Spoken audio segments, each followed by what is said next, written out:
Bismillahirrahmanirrahim. Assalamualaikum warahmatullahi wabarakatuh.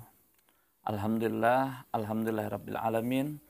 Wassalatu wassalamu ala asrafil anbiya wal mursalin sayyidina wa maulana Muhammadin wa ala alihi washabihi ajmain, amma ba'd. Pertama dan utama, marilah kita panjatkan puji syukur kita kehadirat Allah Subhanahu wa taala yang mana dengan limpahan rahmat, taufik serta hidayahnya sehingga kita masih diberikan kesempatan, diberikan kesehatan, diberikan nikmat-nikmat yang banyak, dan mudah-mudahan kita selalu dalam keadaan dilindungi Allah Subhanahu wa taala. Salawat dan salam semoga selalu tercurah kepada junjungan kita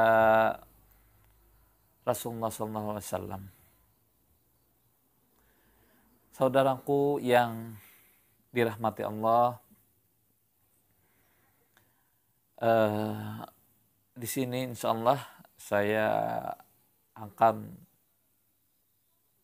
menyampaikan tentang ijazah surah Al-Fatihah dari Simbah Kiai Haji Abdul Hamid Pasuruan. Mohon maaf sebelumnya, jadi kita ini mudah-mudahan bisa saling menasihati, saling memberi manfaat kepada kaum muslimin dan muslimat lainnya. Jadi saya itu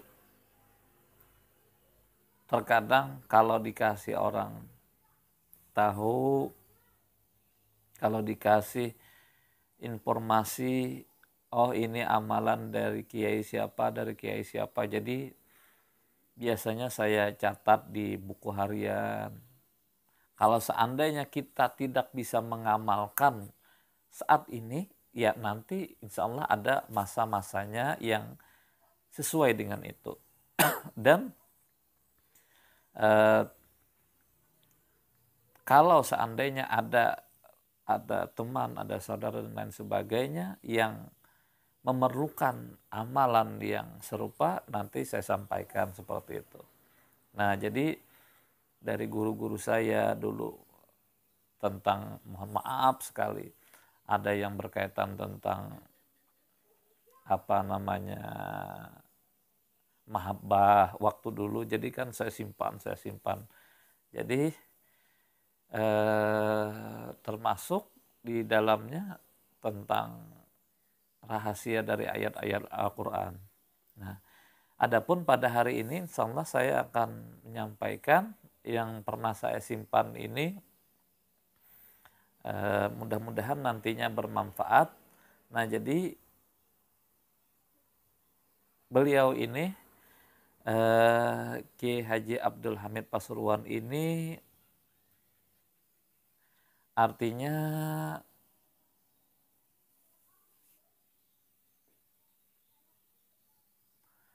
memberikan ijazah umum surah Al-Fatihah. Nah, artinya barang siapa yang mengamalkan sesuai dengan aturannya nanti, insya Allah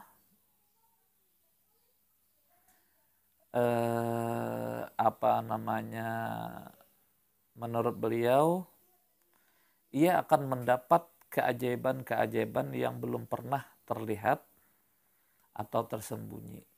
Nah, artinya bagi pengamalnya insya Allah nanti akan mendapatkan keajaiban, mendapatkan istilahnya sesuatu yang tidak terduga. Dan saya tambahkan di sini, salah satu itu misalnya apa yang kita mau, ada kalanya bisa dikabulkan Allah Subhanahu wa taala secara kita tidak menduga-duga.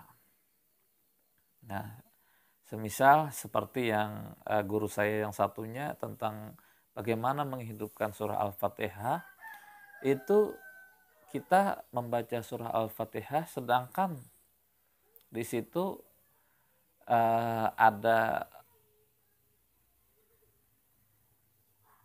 jumlah-jumlah tertentu yang apabila kita membacanya, kita mendapatkan rezeki yang tidak disangka-sangka.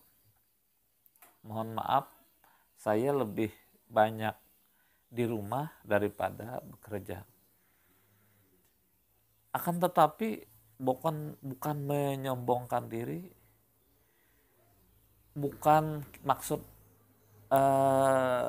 menyuruh orang lain jangan bekerja, tidak. Terkadang penghasilan saya beberapa kali lipat daripada yang bekerja. Nah, di sini adapun menurut Kiai Haji Abdul Hamid Pasuruan ini, beliau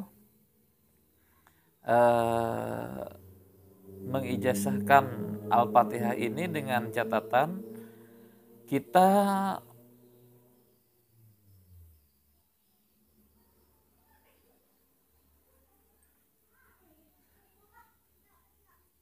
sesudah sholat kita membaca Al-Fatihah dalam ukuran-ukuran tertentu. Nah, bukan misal, jadi setelah sholat subuh kita membaca Al-Fatihah itu sebanyak 30 kali. Sesudah sholat zuhur kita membaca Fatihah itu sebanyak 25 kali. Sesudah sholat asar kita membaca Fatihah sebanyak 20 kali. Setelah sholat maghrib kita membaca Fatihah 15 kali, dan sesudah isya kita membaca Fatihah 10 kali. Sehingga pada intinya kita setiap hari itu membaca Fatihah sebanyak 100 kali. Dan kata beliau, apabila keadaannya sangat penting, kita membaca bukan lagi dalam hitungan tadi, setelah salat kita membaca 100 kali setelah salat. Tapi ini dalam keadaan penting sekali. Semisal ada keluarga yang punya masalah dan belum bisa terpecahkan dan lain sebagainya. Ini misalnya. Sebelum membaca surah Al-Fatihah diawali dengan membaca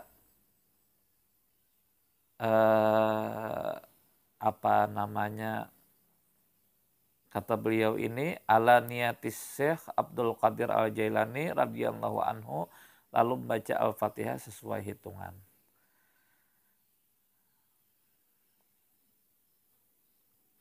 Alangkah baiknya lagi sebelum membaca Al-Fatihah itu kita dikhususkan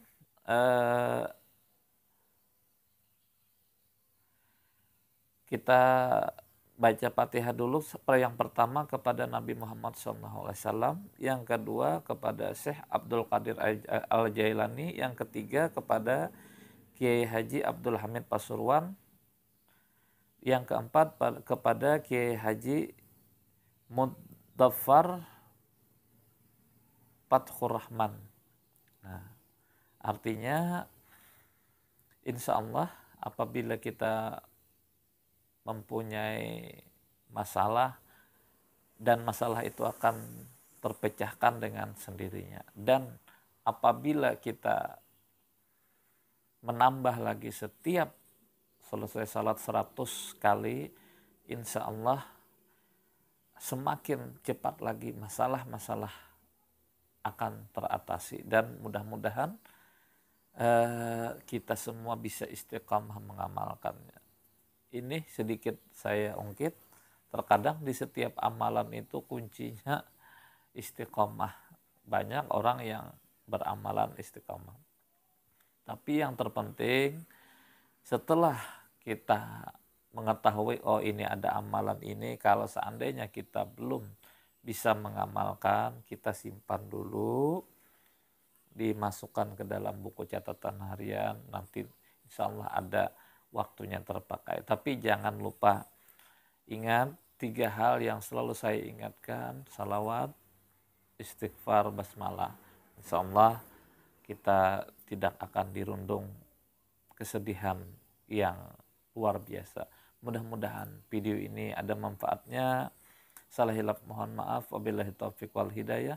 Wassalamualaikum warahmatullahi wabarakatuh.